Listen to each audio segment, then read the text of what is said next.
Alright, so now I'll be installing the Metal Gear Servo on my LC Racing EMB monster truck, and I also have this aluminium servo horn which will be installed on this servo.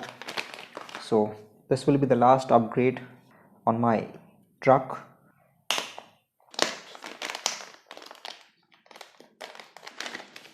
So in the back we have just the servo and a screw.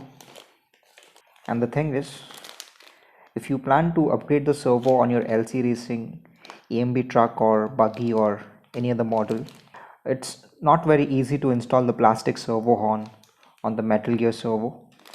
So you have to buy this 23 tooth metal horn for this Batan D135F servo. In my opinion, this servo horn should be included with the Metal Gear Servo, because finding a 23 teeth servo is challenging, because in the RC hobby most of the servos that are used for the RC truck or cars are either 24 or 25 teeth. Here's the metal servo horn, and the Metal Gear Servo Batan Digital D135F is how it's labeled. So to remove the servo, we have to remove this plastic protective covering from the side, and these three screws hold this plastic portion together. So we need to remove the screws with 1.5 millimeter hex wrench.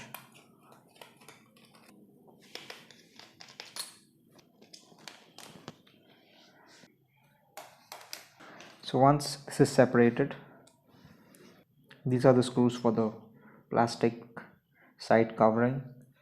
I've already upgraded the bell crank in aluminium, so I don't have to remove all of that. All I'm doing is just replacing the servo. The linkage is in metal, so no need to replace that. So to disassemble the servo from the truck, I'll remove it from this linkage, and we have to use the 1.5 millimeter hex wrench for this screw. Now the plastic servo is actually a bit quicker and smoother than the Metal Gear upgrade, because I've replaced a servo on my friend's car, and that is what I've observed. Next, we need to remove the screws over here. So 4 screws that hold the servo to the mounting bracket.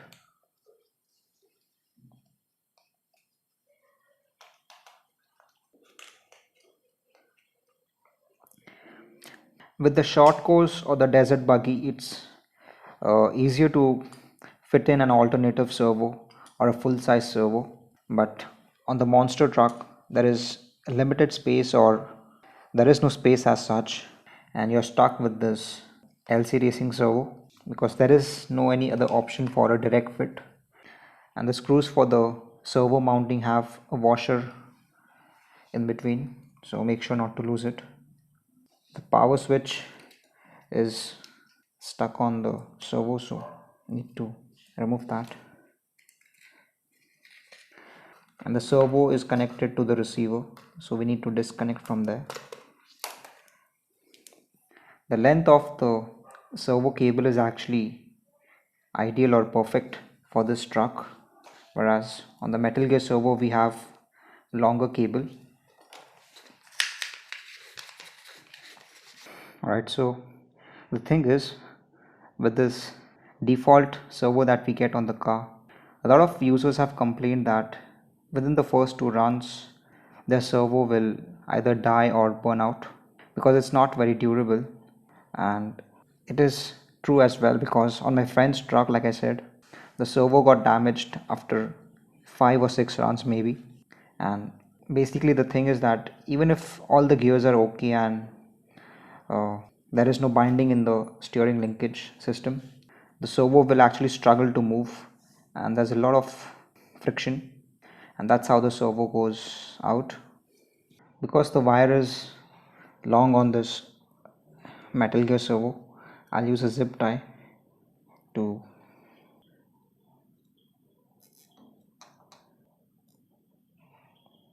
keep the cable manageable.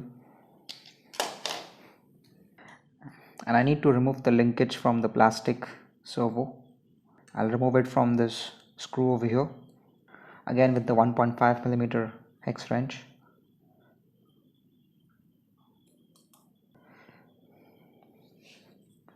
And I'll install this on the metal servo horn. So since the servo will be installed like this, we have to mount the linkage from here.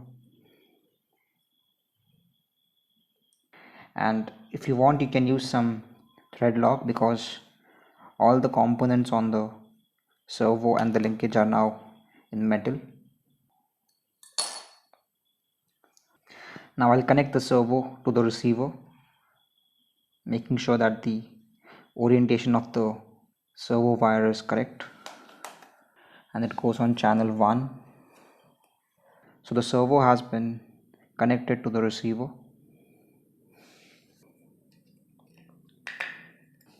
The side with the spline is supposed to be on this side.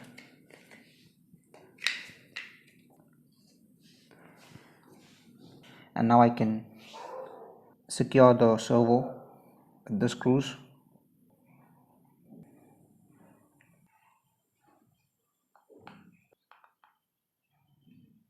So do not over tighten these screws, because the bracket for the servo is actually in plastic, and if you over tighten the screw, it will definitely damage the threading and the screw will just not be secured.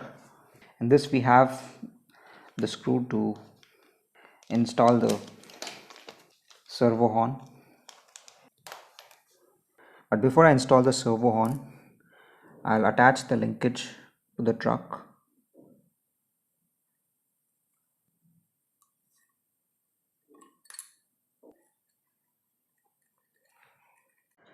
And now I'll turn on the radio and center the steering trim.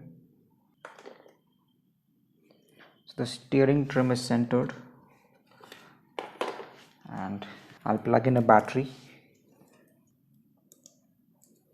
and power on the car.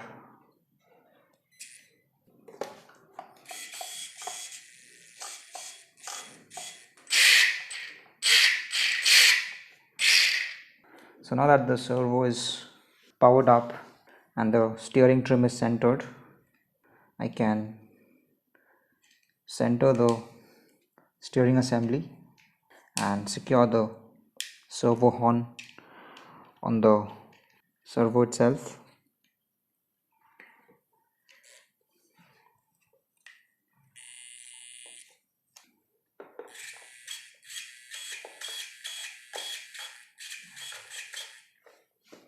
And to attach the servo horn to the servo, we need to use this 2 millimeter hex wrench for the included screw. I'm not using any thread lock at the moment.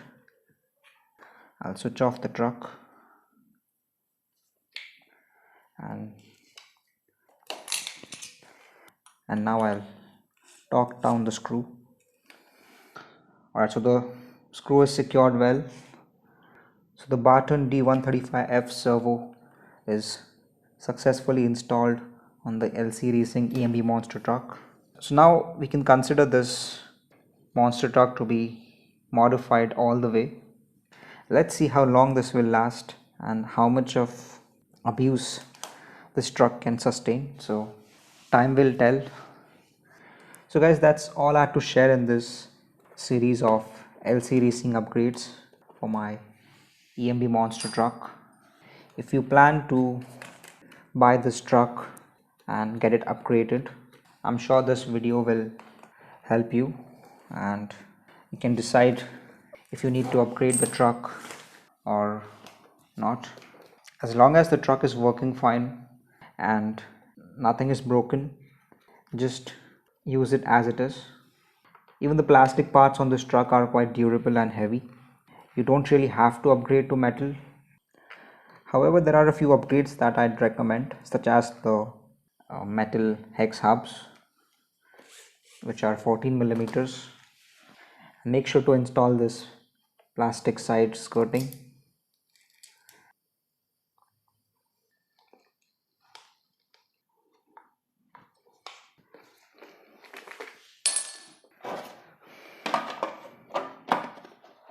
Alright guys, so that's all I had to share in this series. I hope if you have any of the LC Racing EMB lineup, then this video might help you. Thanks a lot for watching and stay tuned for more videos.